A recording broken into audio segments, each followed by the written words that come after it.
Have you ever wondered what those little logos like HDR10 Dolby Vision on your new TV box or your favorite streaming app actually mean? Many people think it's all just marketing, but they really do make a difference in what you see on screen.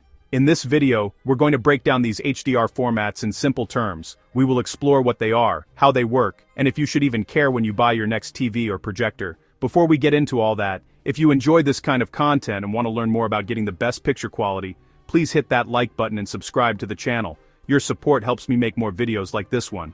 So, let's start with the basics. What is HDR? The letters stand for High Dynamic Range.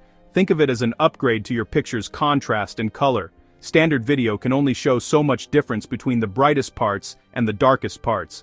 HDR expands that range significantly. It allows your TV to display blindingly bright highlights right next to deep, detailed shadows, all in the same shot. Let's start with HDR10 because it is the most common format you will find. HDR10 is the base standard for all 4K UHD Blu-rays, supported by virtually every HDR-capable TV, projector, and streaming service out there. It's an open standard, which means manufacturers don't have to pay a fee to use it.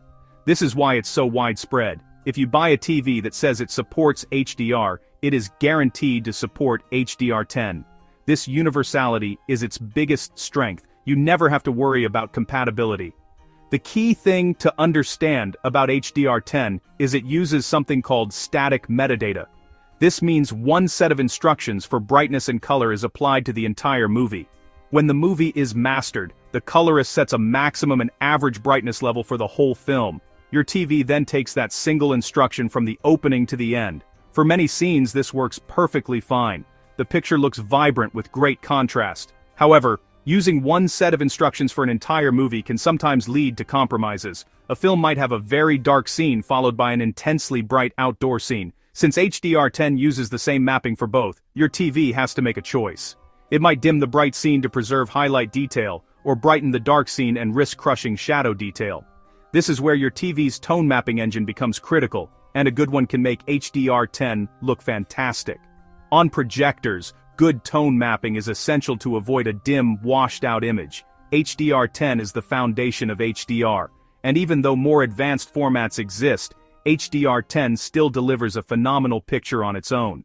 Now, let's talk about Dolby Vision, which is positioned as the premium HDR format. Unlike the open and free HDR10, Dolby Vision is a licensed technology from Dolby Labs. First, it can support up to 12-bit color depth, whereas HDR10 is limited to 10-bit. 12-bit means even smoother gradients with less banding. The biggest difference is dynamic metadata. Instead of one instruction for the whole movie, Dolby Vision can adjust scene by scene or even frame by frame. It's like having the filmmaker fine-tuning the picture in real time as you watch.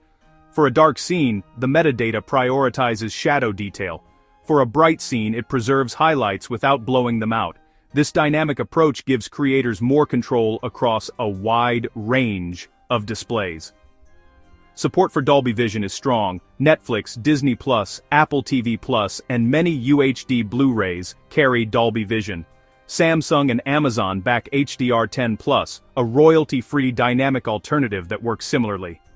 Dolby Vision 2 introduces AI-powered picture adaptation to your room's lighting and more advanced tone mapping, showing where HDR is heading.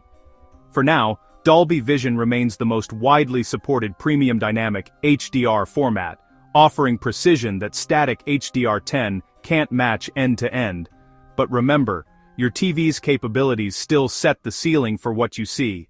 This all sounds great on paper, but the big question is whether you can actually see a difference. HDR10 Dolby Vision in your living room. The answer is, it depends on your TV and the content you're watching. On high-end OLEDs and top-tier mini LEDs, the difference is often subtle. With great processing, HDR10 can look almost as good as Dolby Vision. Dolby Vision may show a little more pop and vibrancy, both still look spectacular.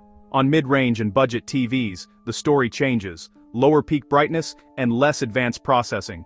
Dolby Vision's dynamic metadata can rescue dark pictures and fix blown highlights. Shadow detail that was crushed can become visible. Projectors are different. Most are much dimmer, so tone mapping must compress 1000 nits signals to around 150 nits. Dolby Vision support is rare. HDR10 Plus appears on some models. Here, tone mapping quality matters more than the logo. Some use external processors like MadVR, source matters.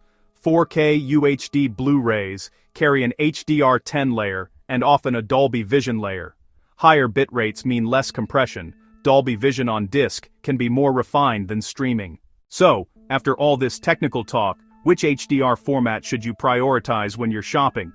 The truth, overall display performance matters more than the logos. Peak brightness, contrast ratio, and tone mapping accuracy drive picture quality. For example, top Samsung sets support HDR10 and HDR10+, but not Dolby Vision. LG's best OLEDs support Dolby Vision, but not HDR10+.